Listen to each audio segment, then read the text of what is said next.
Jam. Toon Jam. Yeah. Okay, now we're into the latter half. We're halfway through our awards.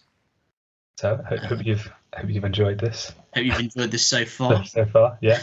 We're getting to the real juice of it now. Yeah. Okay, so moving on. The next award is Best Remake or Reboot.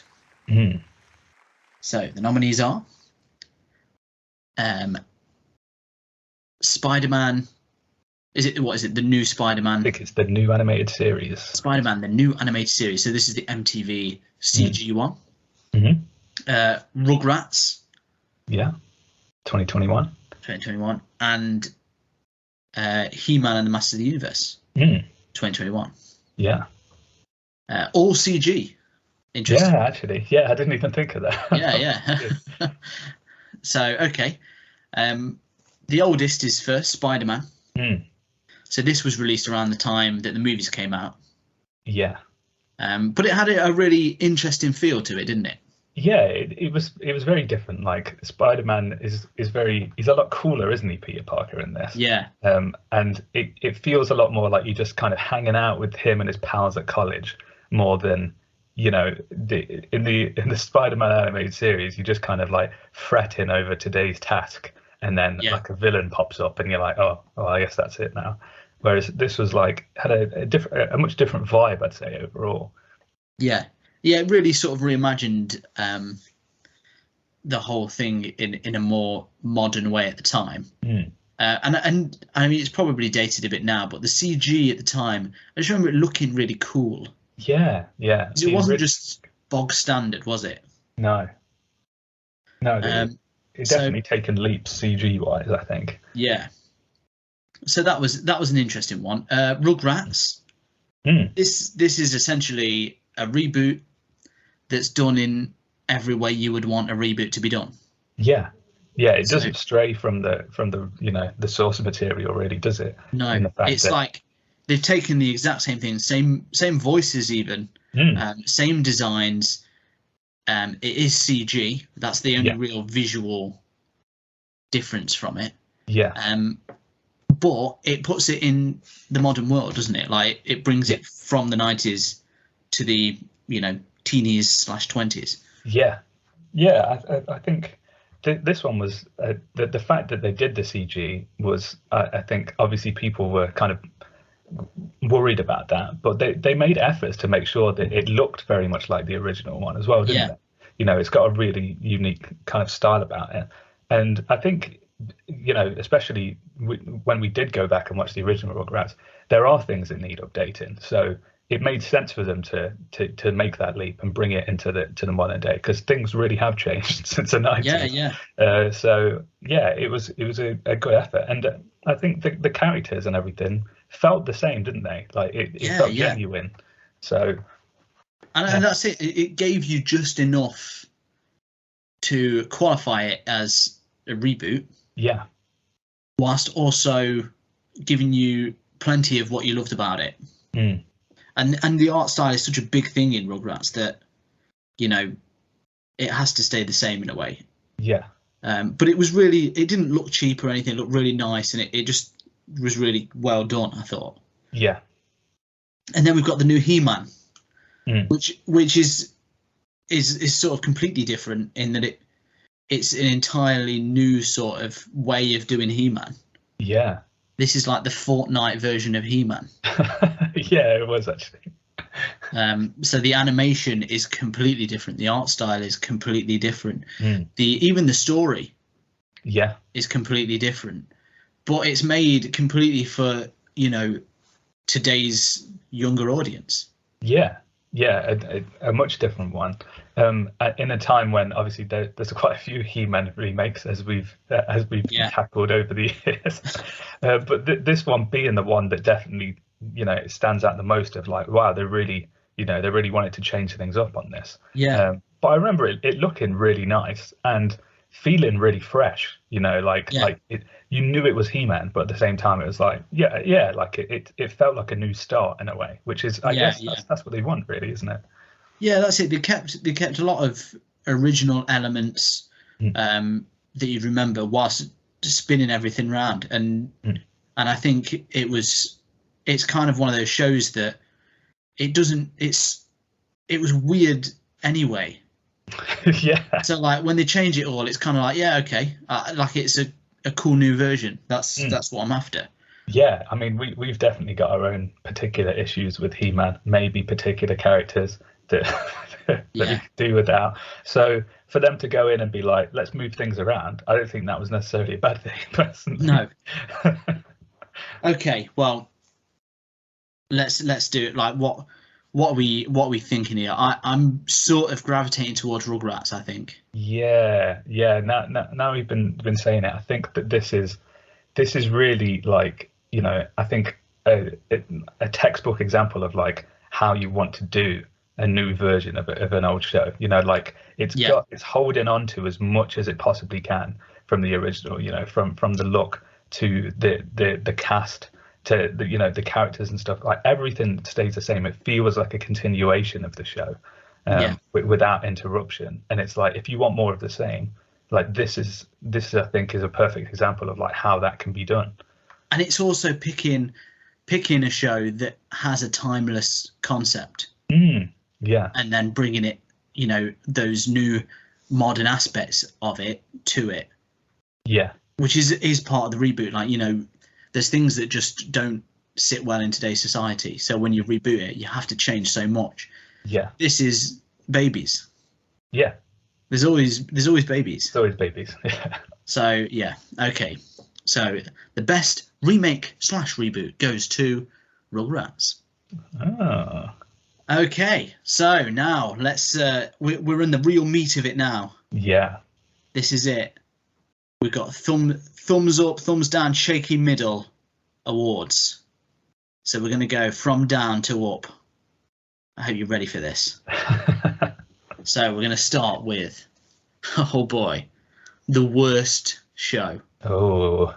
So this no one wants to get. Yeah, pretty straightforward. What left a bad taste in our mouth?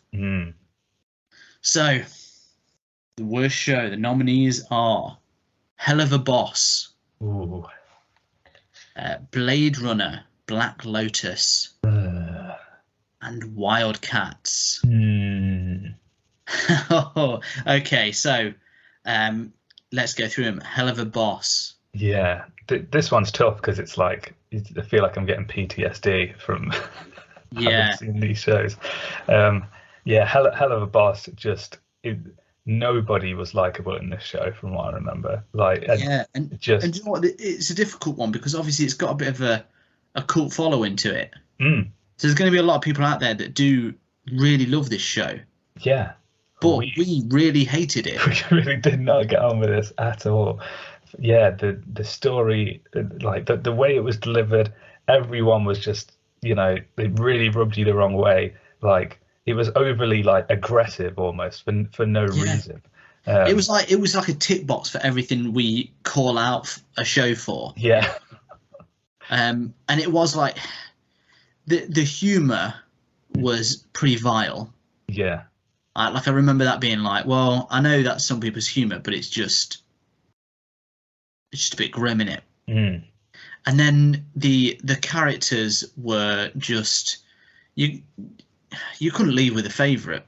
No, nobody was fun, and that made watching the show and trying to like get with the story just nigh impossible, because it was like, well, how am I supposed to care about this guy? Like like everyone's a jerk, so why am I bothered? Yeah.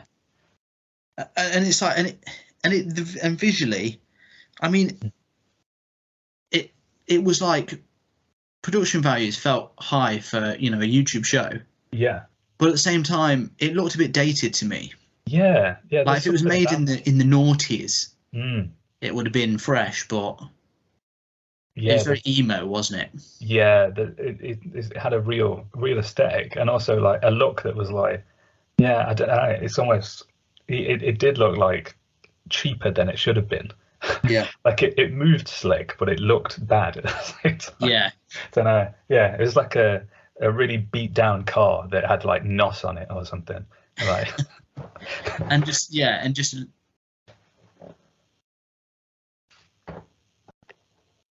then we've got Blade Runner Black Lotus. Mm. Oh, it's no secret that this was, turd for us. We did not enjoy this at all. No.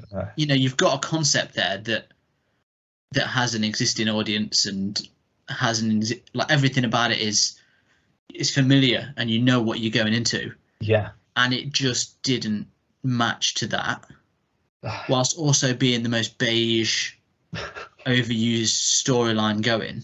Yeah.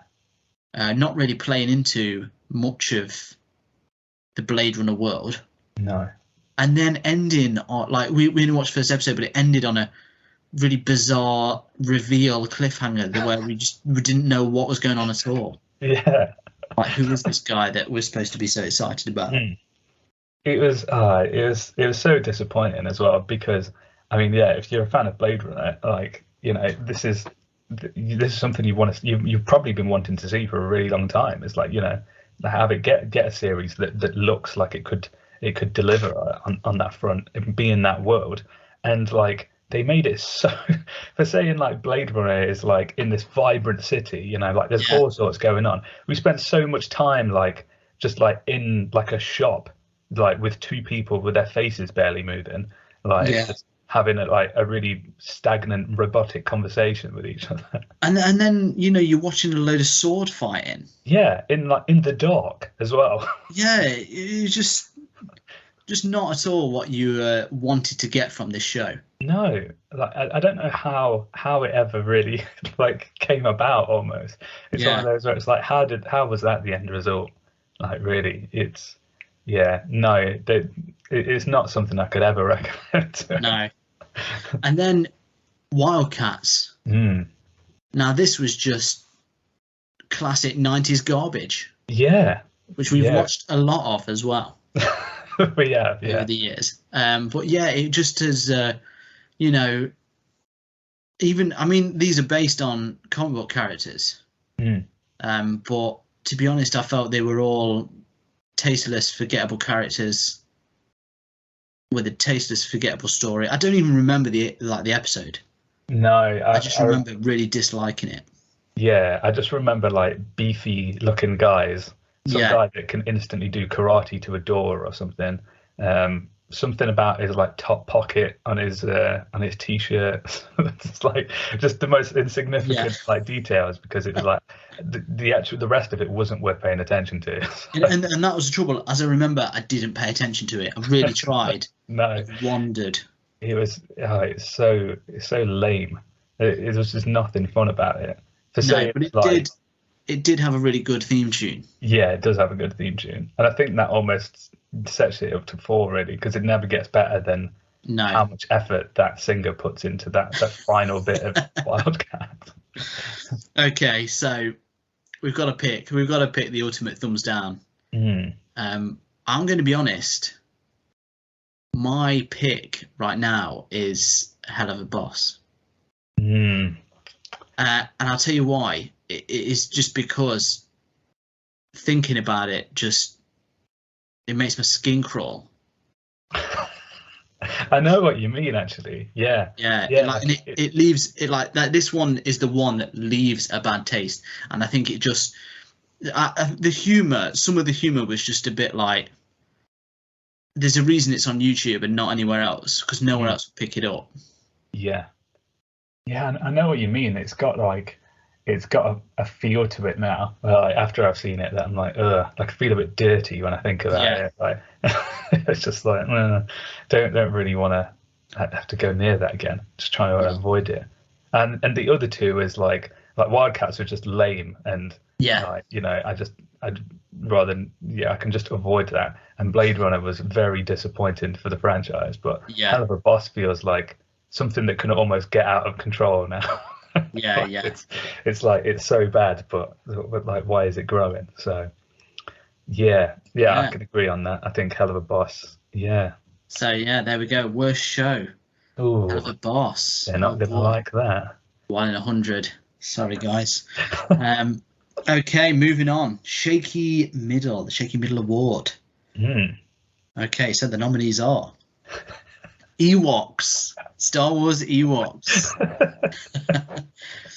Inside Job, and Dog City. Yeah. Now, you'd be excused for not remembering some of these because they are shaky middles. Absolute shaky. Yeah. Which is like the ultimate compliment for a shaky middle is to not remember it. Yeah.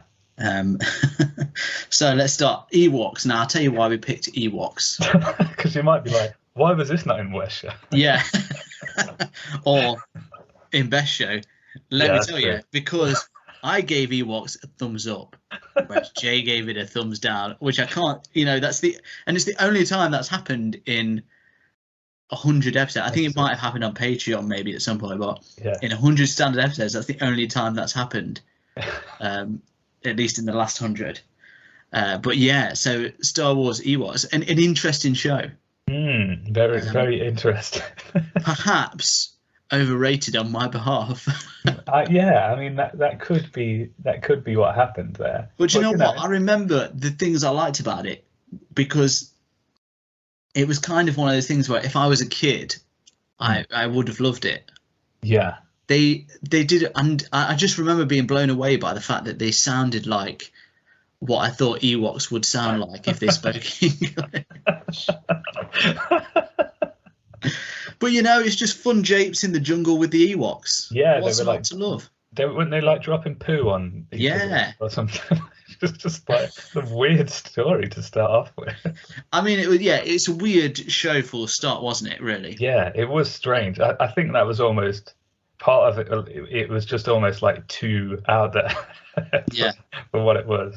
Like it's a strange Star Wars spin-off thingy, and I don't remember it being particularly fantastic. But, no, I mean it was very. It's just strange that I liked it, to be honest, because it was so 80s. Yeah, it was really 80s. Yeah. But I didn't walk away feeling like, oh, that was terrible. It was just like shaky middle. Yeah, it's a real shaky middle feeling. Okay, and then we've got Inside Job. So this was essentially like the poor man's Rick and Morty, wasn't it? Yeah, it like concept wise, I think it's pretty cool. Like it's cool to think that the like conspiracy theories all had like a grounding somewhere, and there was this company that were kind of dealing with them all and like causing them or dealing like managing them and stuff. But then the actual show was very like the humor was just felt off. The characters were like very. It was hit and miss, wasn't it? It really was, yeah.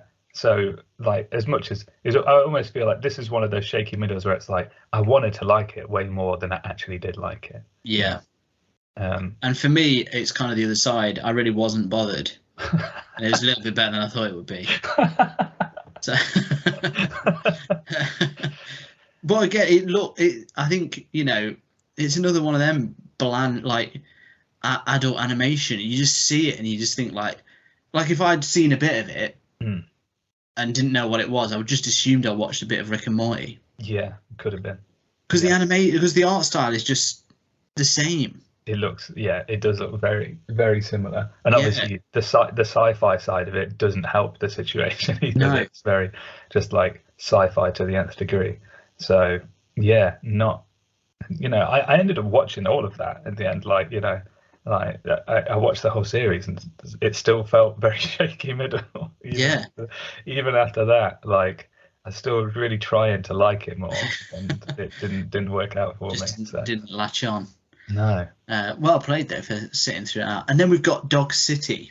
Wow, this is truly one that I've wiped from my brain box. It had so much going on. He was a dog detective that was literally drawn by an animator in the show.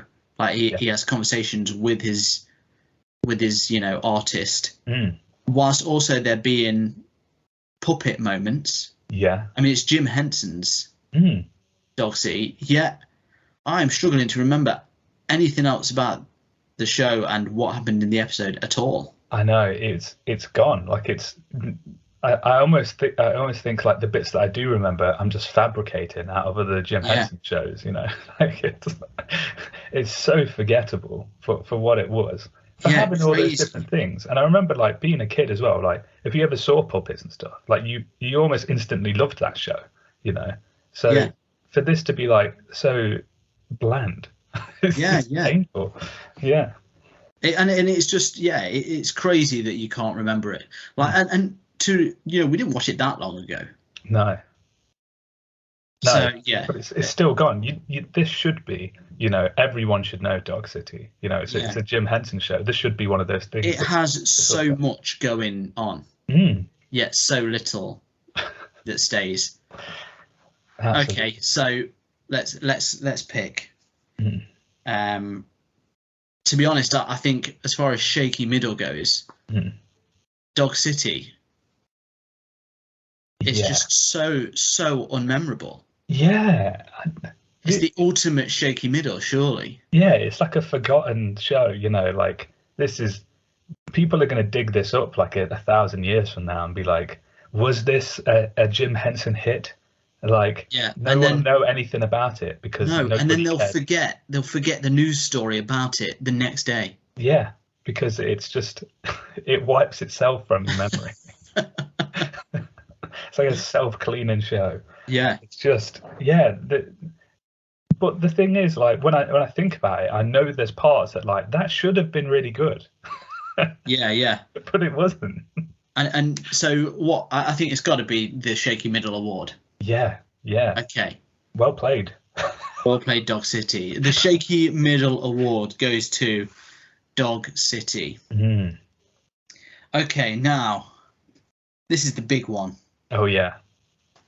So this is the one you've all been waiting for. Yeah, we've got Best Show.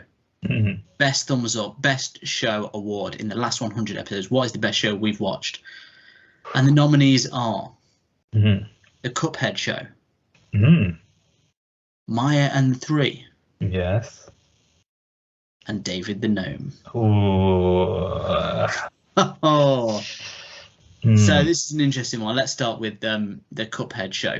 Obviously, we've already talked about the stellar animation art style, but it also captured sort of everything, especially for me, everything I love about cartoons.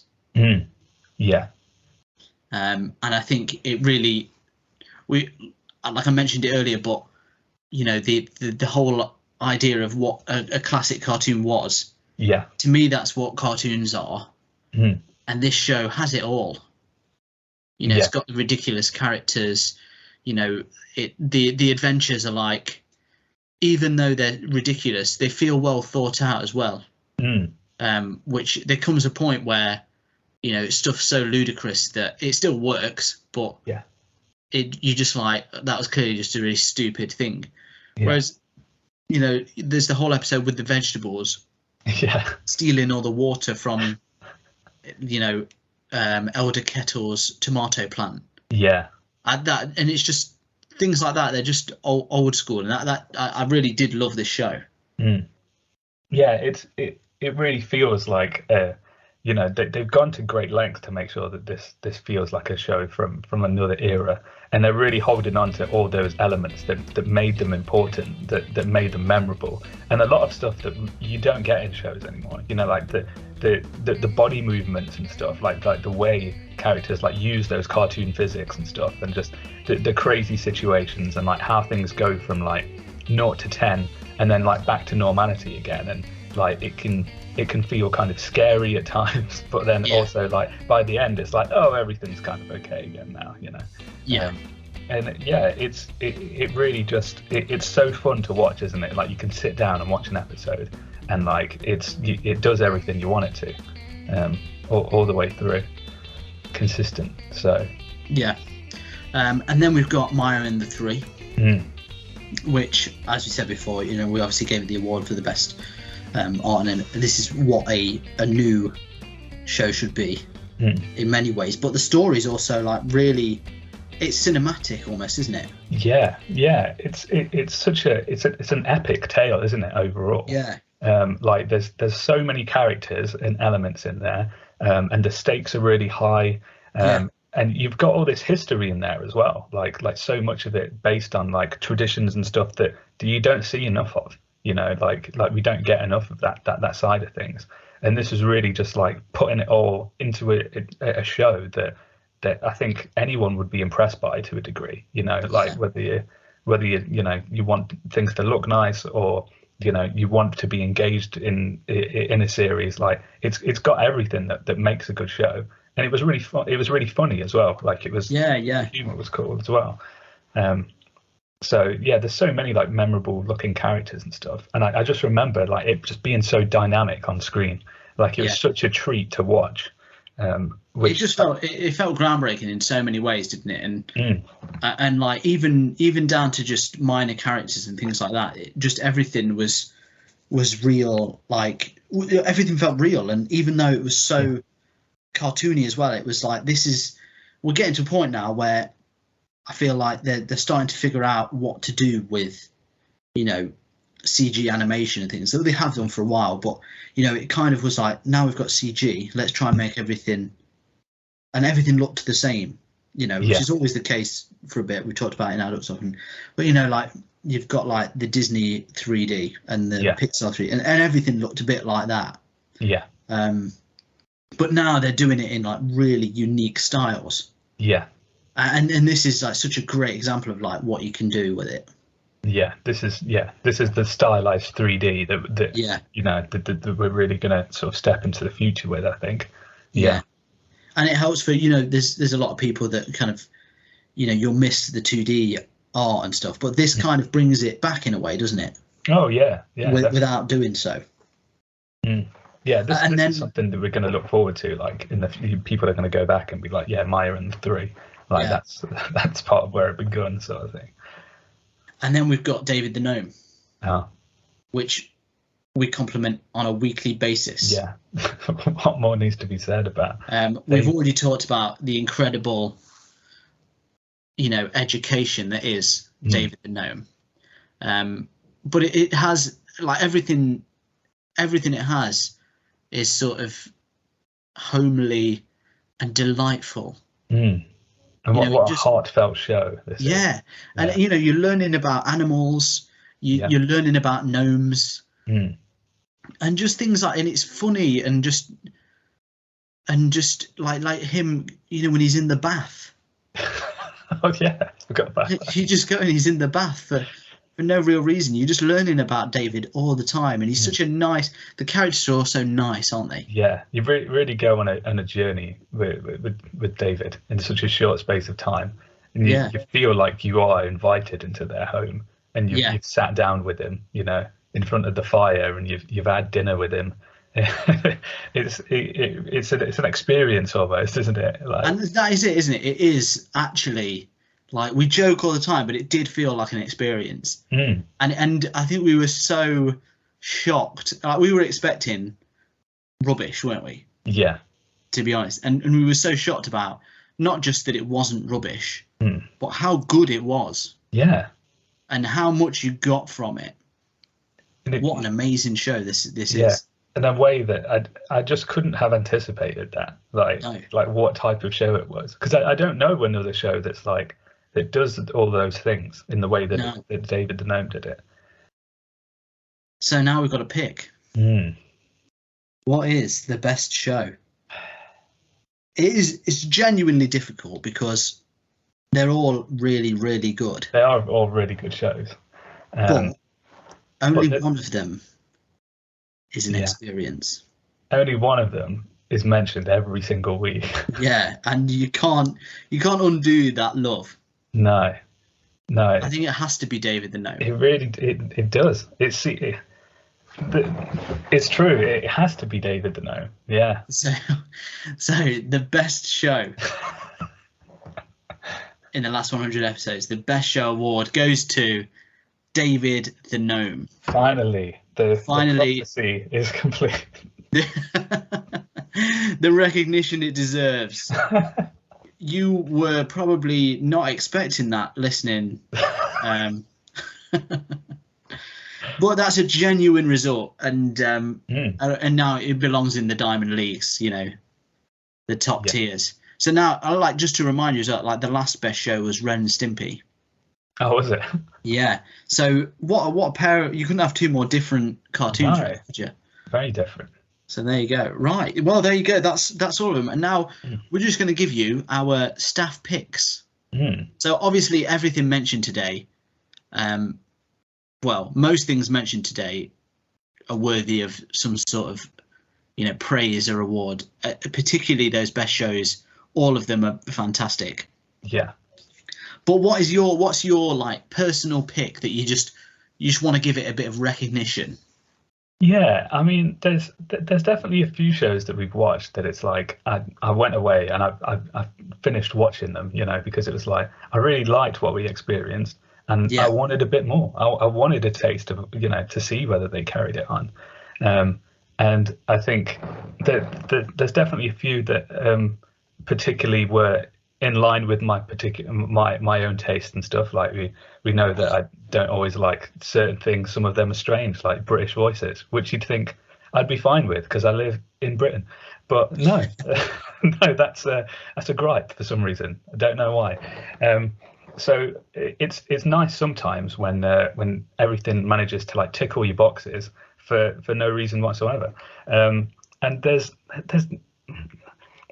a few shows that I'm finding tough to kind of to weigh up, but I do want to say that one show that did surprise me, I wasn't expecting to like it as much as I did, was Super Crooks.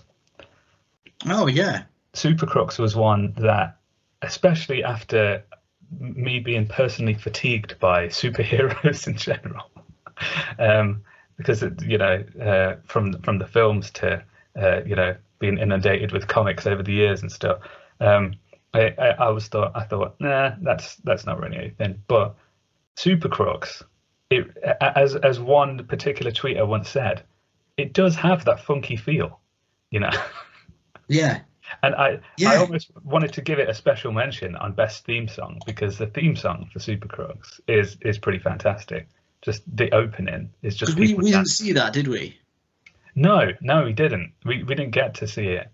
It wasn't in episode 1, but when you sit down for that second episode and all of those afterwards, that is really fun. And this is it's a really fun show. Like it's I guess we're in that kind of era where it's like superheroes don't do the normal things you kind of expect them to. This is one of those where they've taken it in a different way, and obviously it's based on books by someone like Mark Millar, who is obviously pretty renowned in the comic book world. So this is a kind of cool like East meets West kind of thing with it being an anime show and having that. And it's just a really fun show that I think should get a mention because I don't think enough people were really making a fuss about it either online. So no, yeah.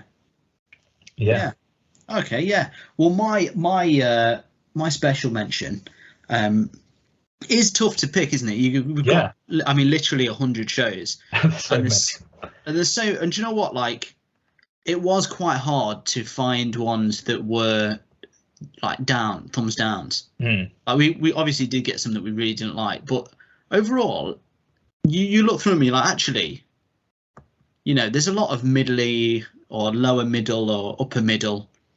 But pure thumbs down was very difficult. But we've got a lot of thumbs up stuff and a lot of stuff we really liked. Yeah. One for me that I don't think we necessarily gave it a great review, but I went back to it and really did enjoy it in the end, was Centaur World. Yeah, right. And I think because it was sort of, it was a weird thing, like, and it had a strange start, but it was, it's a music, and it's a proper musical as well. Like, it's not like just, what you'd expect from a cartoon musical. It's kind of almost like Broadway West End quality. But it had a really heartfelt story in the end, and kind of the second season is out now. I've not started watching it because classic me. But the first series was really good, and I do want to watch it.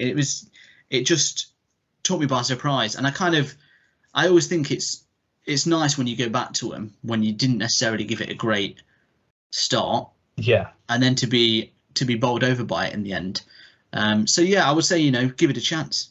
Yeah. That's definitely a different one, isn't it? Centaur World. Yeah. And that just shows as well, like, sometimes shows are off to a bad start. Like they don't always get it right first time, but it is worth sticking with them, Yeah, definitely. Okay, well, there you go.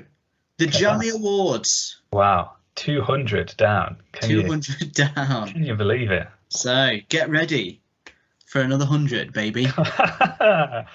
Yeah. Oh boy. Well, thank you so much for joining us. I hope you enjoyed the Jammy Awards. As always, if you'd like to get in touch with us, you can do so on the 3 thumbs down awards of the internet: Facebook, Instagram, and Twitter. Mm-hmm. At Toon Jam Pod. We also, if you want to visit like one of the many hundreds that we've done, aka 200, they're on YouTube. Head over there at Toon Jam Pod again, or just Toon Jam Pod. You'll find us on there. We also have a Patreon with bonus episodes. We're currently going through space, so that's fun. That's a fun time. And then, of course, we have our merchandise store where you can get loads of Toon Jam goodies, and that's bit.ly/Toon Jam shop. But yeah, get in touch if you have any recommendations as well. Obviously, we've watched loads now, so we might have already seen it. But if not, we're really happy to visit a new show that we've maybe not thought of yet. So just get in touch with us, and it's always nice to say hi to you guys. So yes, thank you again for joining us, and until next time, you give yourself a Jammy Award, baby. Hey everyone, thank you for listening. If you want to help the show keep going, you can be extra jammy by heading over to our Patreon page at patreon.com/toonjampod. Here you can get a shout out on the show or unlock bonus episodes. Ratings and reviews anywhere you listen to the podcast also really help us out. So thank you, and stay jammy.